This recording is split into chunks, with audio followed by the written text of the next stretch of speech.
10 easy steps to forgiveness. You ready? 1. The first thing you're probably going to ask me is, how do you forgive something you still haven't healed from? And the honest answer is, I don't know if forgiveness begins with strength or surrender.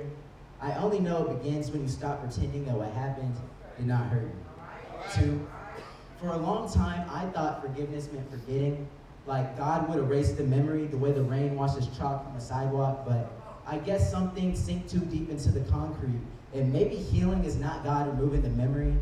Maybe it is God removing the power that memory has over me. 3, it really does not matter how tightly I clench my fist.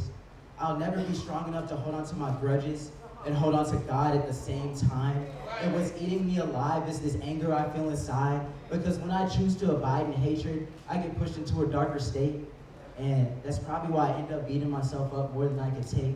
4, that's when I started asking the question, why am I even allowing myself to be a slave to hate?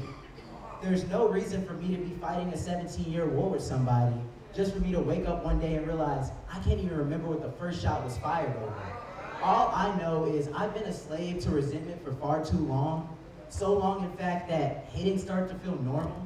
And I know God called me to walk in freedom, not to be imprisoned by remembrance, not to build a home inside my hurt and call it repentance, because every day I spend looking behind me is just another day I delay my deliverance.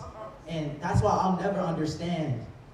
5, one of the biggest lies I tell myself is that I'll start to forgive them when I feel like I'm ready. And now thinking about it, that makes absolutely 0 sense.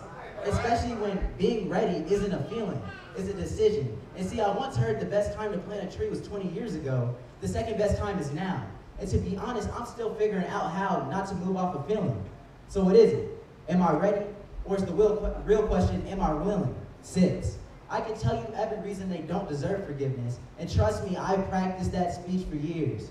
And the longer I held it, the more it started holding me. Like, I was the one getting torn apart, trying to decide if forgiveness was too good for them or if doing the right thing is something I can still do again. 7, so what did I end up doing? Well, I surrounded myself in hate.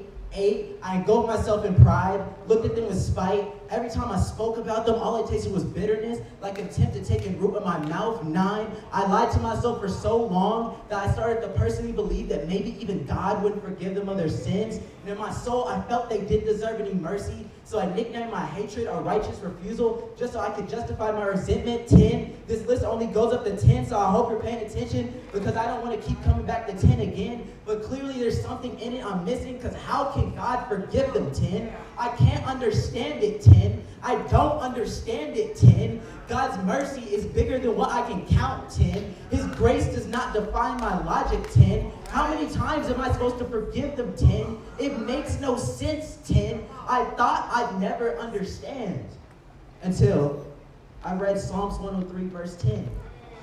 11, I know I'm going past 10, and I hope you can forgive me on that.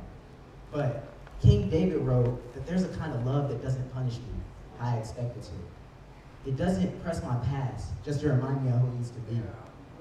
It doesn't hold my mistakes like they define me, but pulls me into something more refined in me. It calls me forward into freedom, not backwards into failure. But the problem is I spent years being the jailer of my own mind and my own behavior. So I wrote this poem because I'm the biggest critic of myself. I question myself, I pressure myself, I measure myself by every version of myself I can't accept.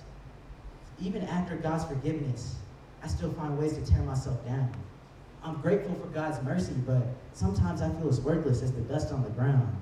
I'm not perfect, far from it. I let my mistakes build a prison inside my mind.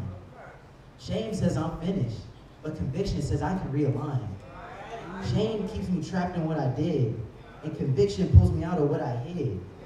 So today I sign a letter of forgiveness to myself, not because I earned it, but because I'm trying to learn what God sees me. And I refuse to let shame define what God already called me to be. I don't know much, but I do know this. I know that if mercy is a gift that I'm supposed to give everyone else, how do I expect to forgive others when I can't even forgive myself? Thank you.